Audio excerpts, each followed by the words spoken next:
Menteri Perdagangan Budi Santoso mengungkapkan rencana revisi peraturan untuk menata kembali ekosistem e-commerce atau belanja daring.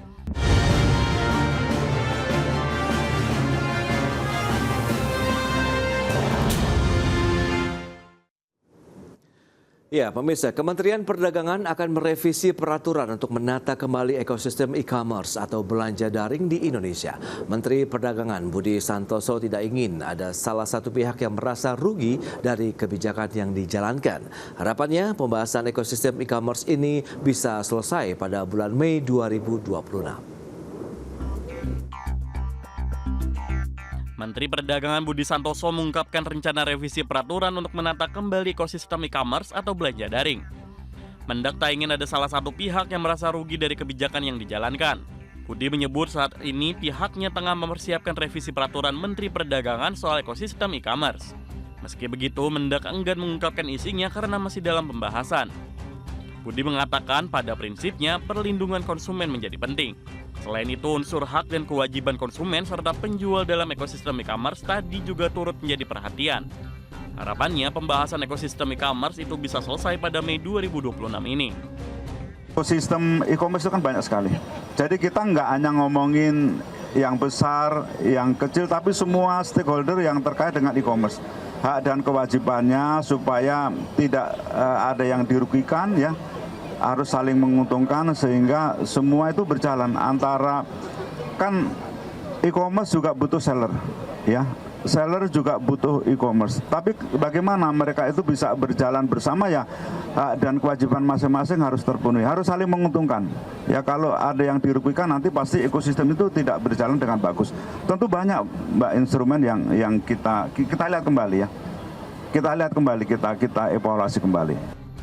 Sebelumnya, pemerintah berencana mengatur biaya administrasi atau admin fee di situs e-commerce seperti Shopee, Tokopedia, Lazada, dan platform sejenis melalui revisi Peraturan Menteri Perdagangan Nomor 31 Tahun 2023. Rencana ini mendapat perhatian dari Asosiasi E-commerce Indonesia yang meminta agar kebijakan tersebut disusun secara hati-hati agar tidak berdampak luas pada ekosistem perdagangan digital nasional. Tim Liputan IDX Channel. Ya, pemirsa, untuk membahas tema menarik kita berikutnya terkait dengan revisi regulasi e-commerce mendorong penetrasi digital UMKM. Kita sudah tersambung melalui Zoom bersama dengan Ibu Arsy Ardini, Direktur Eksekutif Asosiasi E-commerce Indonesia. Kemudian juga ada Ibu Hermawati Stiorini, Ketua Umum Asosiasi UMKM Indonesia atau Aku Mandiri. Langsung saja kita sapa ini. Halo, Ibu Arsy, apa kabar? Kabar baik, Mas Pras. Baik, terima kasih juga atas waktu yang disempatkan. Bu Herma, apa kabar Ibu? Baik dan selalu happy. Baik, terima kasih dan bahagia selalu Ibu Herma. Dan kita akan langsung saja ke Bu Arsy. Ini pertanyaan terkait dengan bagaimana Anda melihat dukungan regulasi begitu yang selama ini sudah ada dan berlaku begitu untuk industri dan iklim perdagangan dari e-commerce sendiri. Bagaimana Anda melihatnya, Bu Arsy? Ya, terima kasih Mas Pras. Pada prinsipnya IDEA melihat pemerintah sudah menunjukkan komitmen yang cukup kuat ya dalam membangun ekosistem perdagangan digital yang lebih sehat dan berkelanjutan. Nah, fondasi utama pentingnya memang adalah Permendak nomor 31 ini tahun 2023 menjadi milestone penting dalam penataan PMSE. Regulasi tersebut memang memberikan kepastian kita nih arah terkait pemisahan fungsi social commerce, e-commerce, begitu juga perlindungan konsumen, tata kelola impor hingga kewajiban platform terhadap pelaku usaha domestik. Nah, dari sisi kami industri, kepastian regulasi ini sangat penting karena sekarang ini e-commerce bukan lagi sektor pelengkap, tapi sudah menjadi bagian dari infrastruktur ekonomi nasional. Tapi karena kita bergerak juga cepat, adaptif, dan kontribusi ekonomi digital di Asia Tenggara memperkirakan nilai ekonomi digital sudah melampaui 90 miliar USD dan e-commerce tetap menjadi kontributor terbesar.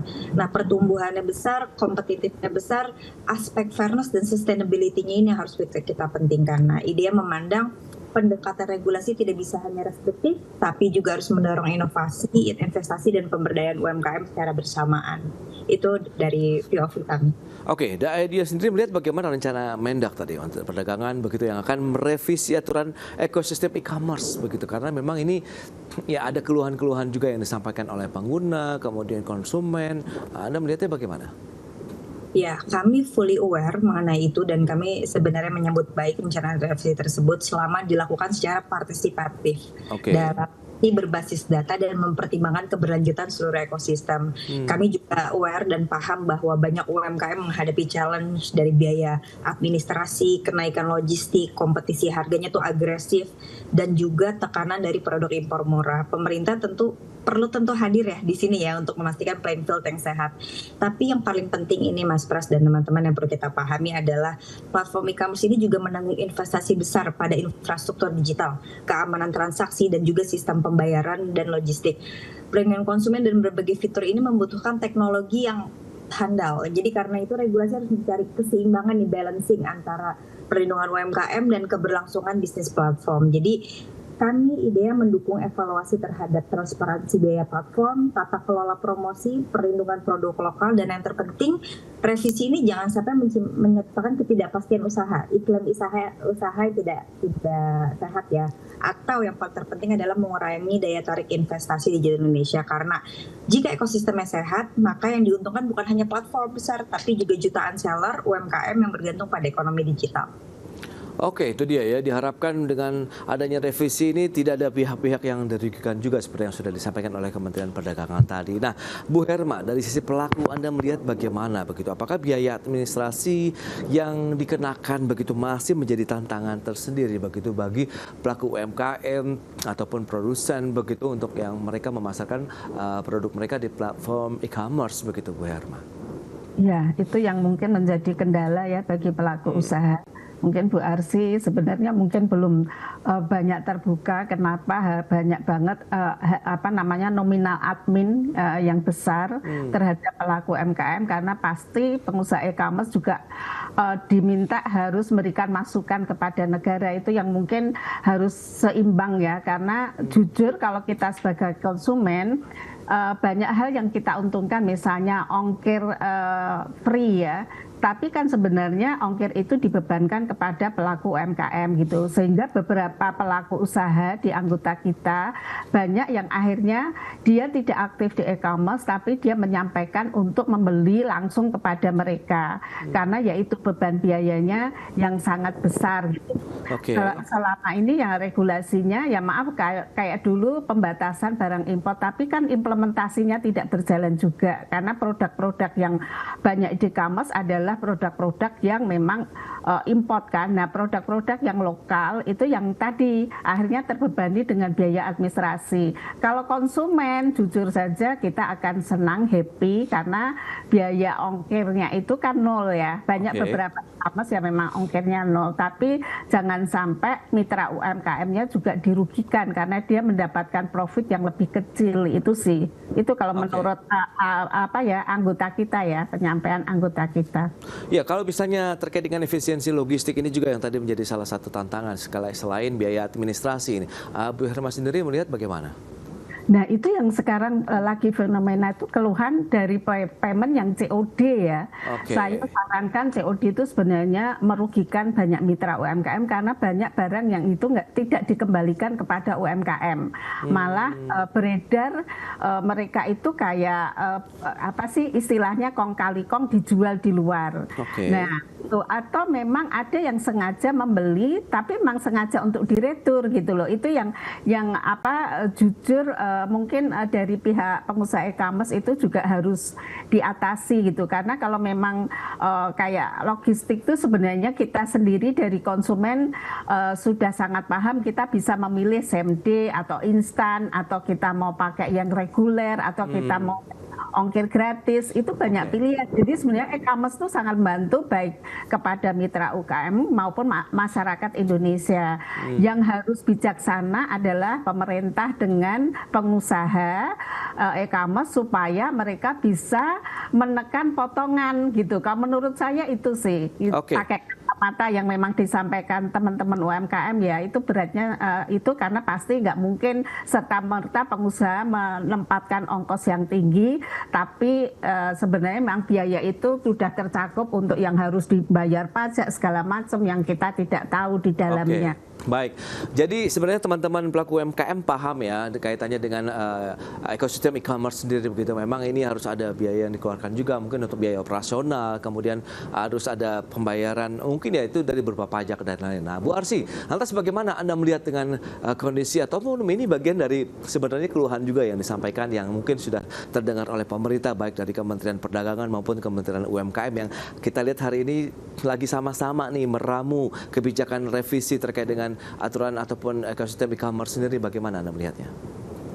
Ya, seperti yang Bu Herma sampaikan tadi, jadi memang hubungan antara platform e-commerce dan UMKM ini sebenarnya kan mutual ya, saling membutuhkan, saling menguatkan. Oke. Dan platform ini menyediakan dan yang sangat dibutuhkan juga untuk UMKM adalah akses pasar. Yeah. Pada saat kita tidur, toko tetap buka, kita tidak perlu sewa tempat, bagaimana kemudahan dari sistem pembayaran, dan bagaimana pembayaran itu juga safe di kami, di e-commerce. Jadi kalau misalnya tadi ada fraud, ada kesalahan, kita langsung bisa menghubungi dan bahkan mengembalikan barang ke titik Indomaret terdekat gitu yang paling gampang. Saat itu juga langsung dikembalikan uangnya, dan juga tentunya logistik yang terintegrasi. Bayangkan jika tidak dengan e-commerce, bagaimana kita bisa mencakup 36 provinsi dengan sekejap gitu ya. Okay. Tentunya paling penting adalah teknologi pemasaran. Apabila UMKM itu melakukan pemasaran dengan amount budget misalnya katakan 200.000, tapi mereka juga bagaimana mereka bisa mencakup seluruh kota tersebut, sedangkan analytics dan juga data yang sudah dibuat oleh e-commerce itu sudah mencakup seluruhnya. Jadi sementara UMKM memang betul adalah motor utama dari variasi produk dan penggerak ekonomi domestik, hari ini jutaan UMKM juga masuk ke ekonomi digital justru karena adanya marketplace. Tapi saya bisa mengatakan bahwa offline dan online ini harus berjalan beriringan gitu, karena jika misalnya toko online ini menjadikan sumber utama dan bisa mengelolanya dengan baik melalui situasi sekarang, maka bisa nih berkolaborasi. Dan juga kita lihat narasi platform versus UMKM ini kayaknya harus kita sama-sama tiadakan ya, karena tidak ada kurang tepat gitu. Yang perlu dibangun adalah kolaboratif ekosistem. Yeah. Ke depan ini perlu diperkuat melalui pertama peningkatan literasi tentunya, onboarding ke pasar nasional, dan juga kualitas produk lokalnya agar bersaing. Nah, supporting dari pembiayaan untuk bagaimana ini long run untuk investasi dan juga men-scale up bisnisnya itu juga perlu dipikirkan. Jadi bukan hanya sekedar proteksi, tapi bagaimana pelaku UMKM ini bisa naik kelas juga dan lebih kompetitif di mata kami. Oke, nah itu dia. Seperti apa sih mungkin kebijakan harmonisasi sinergi antara pelaku e-commerce-nya sendiri, begitu penyedia e-commerce dengan juga pelaku UMKM ataupun seller-seller yang ada di Indonesia, karena fokus pemerintah adalah produk-produk Indonesia juga bisa menjadi tuan rumah di negeri sendiri. Kita akan bahas lebih jauh nanti di segmen berikutnya, buat ini. Kemudian juga Bu Herma, kita akan jeda dulu sebentar ya. Dan pemirsa, kami akan segera kembali usai jeda yang satu ini. Baik pemirsa, kita akan lanjutkan kembali perbincangan menarik ini bersama dengan Ibu Arsy Hadini, Direktur Eksekutif Asosiasi E-Commerce Indonesia, dan juga Ibu Hermawati Siorini, Ketua Umum Asosiasi UMKM Indonesia atau Aku Mandiri. Ya, ini menarik. Nah, sekarang mungkin di forum inilah kita bisa mencari jalan tengah kalau kita bicara mengenai harmonisasi, sinergi begitu antara pelaku UMKM dengan platform e-commerce ini seperti apa sih Bu Arsy begitu idealnya, sehingga tadi ada beberapa keluhan yang disampaikan dengan Bu Herma tadi, ada biaya administrasi, kemudian kendala di lapangan, barang retur yang tidak kembali lagi begitu ke pelaku UMKM atau sellernya sendiri. Nah, ini bagaimana Bu Arsy? Ya, tadi poin saya adalah bagaimana ini tuh UMKM ini bisa naik kelas dan lebih kompetitif pertama. Kedua, bagaimana kita bersama-sama itu menjaga hal-hal yang bisa impact kepada consumer protection gitu. Okay. Tadi kan memang banyaknya misalnya ada fraud yang terjadi. Nah, kita perlu nih antara pelaku usaha e-commerce dengan UMKM dan juga konsumen ini kita perlu bareng-bareng untuk mengedukasi gitu. Bagaimana sih konsumen ini bukan hanya terus dilindungi tapi diberdayakan, karena chance itu terjadi pada saat kita kurang literasi kan ya Mas. Jadi pada saat kita tahu COD itu sekarang dulu memang tradisional, yang dulu tuh COD itu barang datang kita bayar. Kalau sekarang itu COD adalah sistem pembayaran. Jadi betul-betul paymentnya by COD, mereka datang, mereka bisa ngecek dulu, kalau misalnya tidak pas itu bisa langsung ada tombol pelaporan. Nah, bagaimana pengaturan ini memang secara mitigasi resikonya sudah diatur oleh platform, dan dipastikan tidak dibebankan ke konsumen. Karena contohnya ya Mas, misalnya ada barang yang tidak sesuai, ongkos returnya itu pun dibagi antara platform dan UMKM, karena di situ kan ada kesalahan juga dari sisi pelaku usaha ini untuk mengirimkan barangnya, contohnya seperti itu. Jadi edukasi yang penting, tapi bagaimana nih pelaku usaha tetap menggunakan e-commerce semaksimal mungkin dan meningkatkan kualitas produknya agar dapat bersaing, seperti itu. Oke, nah Bu Herma, dari sisi pelaku Anda melihatnya bagaimana nih? Bahwa memang kita harus duduk bareng nih, bagaimana antara keluhan-keluhan tadi bisa dijembatani begitu, dan ini nampaknya yang tengah dilakukan oleh pemerintah, baik dari sisi Kementerian Perdagangan maupun Kementerian UMKM. Nah, bentuk-bentuk dari revisi ini apa sih yang diharapkan dari sisi seller lah, pelaku usaha UMKM sendiri, Bu Herma? Sebenarnya kita butuh duduk bersama ya. Jadi pemerintah itu tidak hanya bikin kebijakan, hanya mengundang perwakilan gitu. Nah, dengan cara apa? Pengusaha e-commerce-nya itu bisa misalnya di blast atau melakukan meeting Zoom dulu. Jadi ada keterbukaan kepada para mitra UMKM yang ada di platform itu untuk menyampaikan yang kenapa ini dipotong sekian dan sebagainya. Terus jika ada revisi, apa yang mereka inginkan untuk revisi.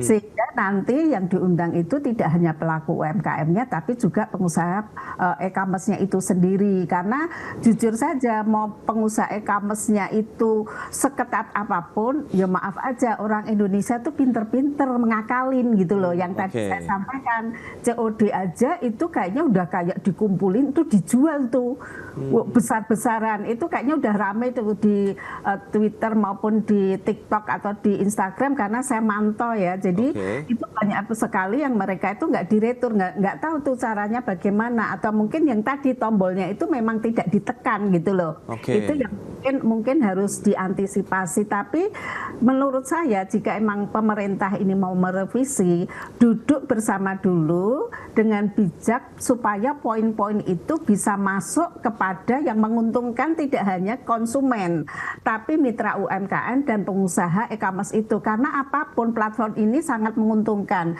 Platform ini tuh kan muncul setelah COVID itu ya. Saat COVID itu kan sangat kita masif banget membeli secara online gitu loh. Nah, itu yang harus diapresiasi oleh pemerintah. Mungkin ada reward buat mereka untuk pemotongan apa kayak, sehingga mereka bisa menekan ongkos administrasi yang tidak membebani mitra UMKM-nya. Kalau saya, menurut saya itu tinggal nanti dari pengusaha e-commerce ini lagi tuh apa-apa yang kayaknya terjadi di lapangan dan itu merugikan pelaku UMKM. Memang banyak pelaku UMKM juga yang memang mereka produknya tidak sesuai yang dikirimkan, tapi lebih banyak UMKM yang benar-benar mencari nafkah melalui platform e-commerce itu. Itu sih kalau menurut saya. Oke, nah kalau kita lihat fokus pemerintah juga adalah penguatan produk. Nah, ini dia dari asosiasi sendiri, Bu Arsy, Anda melihat bagaimana sih kira-kira bentuk yang ideal begitu kalau kita bicara mengenai promosi produk-produk UMKM, penguatannya di mana, kemudian actionnya juga seperti apa, dan kolaborasinya juga seperti apa. Ini apakah sudah mulai dipetakan begitu, Bu Arsy?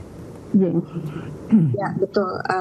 Kita tahu tadi ya, pada saat COVID 2020 itu kita dikumpulkan seluruh platform e-commerce. Betul, tadi kita memberikan insentif berupa pelatihan gratis, bahkan ada channel ataupun button khusus untuk produk lokal. Nah, itu upaya kita untuk mendorongkan ekonomi digital pada saat lagi down. Bisa dibilang UMKM dan e-commerce itu menjadi tulang punggung ekonomi negara nih pada saat COVID itu ya. Nah, di situ sebenarnya misi yang pengen kita teruskan lagi gitu. Jangan sekarang kita harus berpihak ke satu dan dua, mendengarkan satu dua sisi. Tadi kita harus duduk bareng, sifatnya partisipatif, gimana kita melanjutkan nih semangat yang dulu lagi. Nah, beberapa langkah yang udah berjalan efektif, misalnya seperti etalase dan promo khusus produk lokal, kampanye nasional produk lokal, dulu namanya Bangga Buatan Indonesia. Jadi 36 provinsi itu diberikan insentif, diberikan etalase khusus di platform dan lainnya. Nah, itu bisa dikuatkan lagi, dan paling lagi tren sekarang kan penguatan feature live commerce untuk UMKM. Nah, itu juga perlu ditingkatkan, serta dukungan iklan bersubsidi. Pada akhirnya konsumen akan memilih produk yang kompetitif dari sisi kualitas, harga, dan experience tentunya ya. Jadi dukungan terhadap produk lokal harus berbasis competitiveness dan juga bukan semata protek gitu, seperti itu. Baik, dengan revisi yang akan dilakukan oleh 2 kementerian, nah, harapan dari IDEA seperti apa, Mbak Arsy?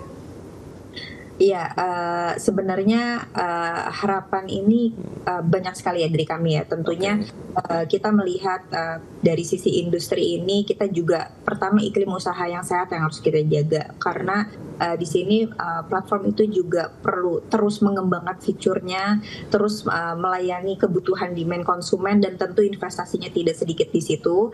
Nah, di situ harapan kami juga bagaimana revisi ini juga bisa mendukung dari sisi tersebut gitu. Kami memahami bagaimana keberpihakan kami juga kepada produk lokal itu juga tetap menjadi poin utama kami. Jadi harmonisasi sinergi antara platform e-commerce dengan UMKM ini harus terus berjalan seperti itu. Yes, itu dia yang harus kita kuatkan kembali begitu. Bu Herma, bagaimana Anda harapannya terakhir?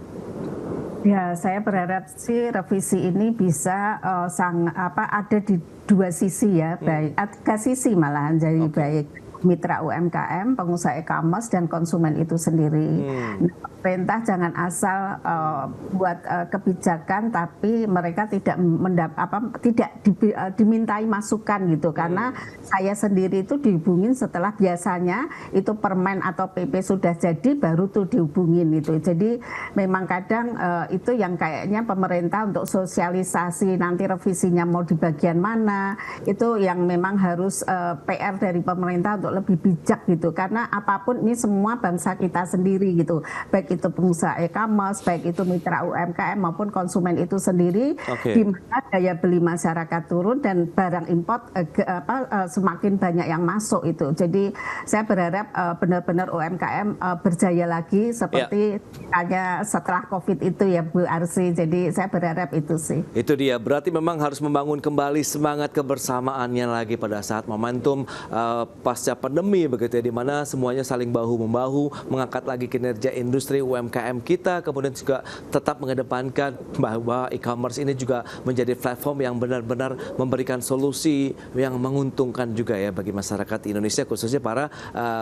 produsen UMKM di Indonesia. Baik, Bu Arsy, kemudian Bu Herma, terima kasih banyak atas informasi, update, dan juga insight yang sudah diberikan kepada pemirsa pada hari ini. Selamat melanjutkan aktivitas Anda kembali, salam sehat. Sampai berjumpa kembali Bu Herma, Ibu Arsy. Terima kasih. Terima kasih, Mas Pras juga sehat.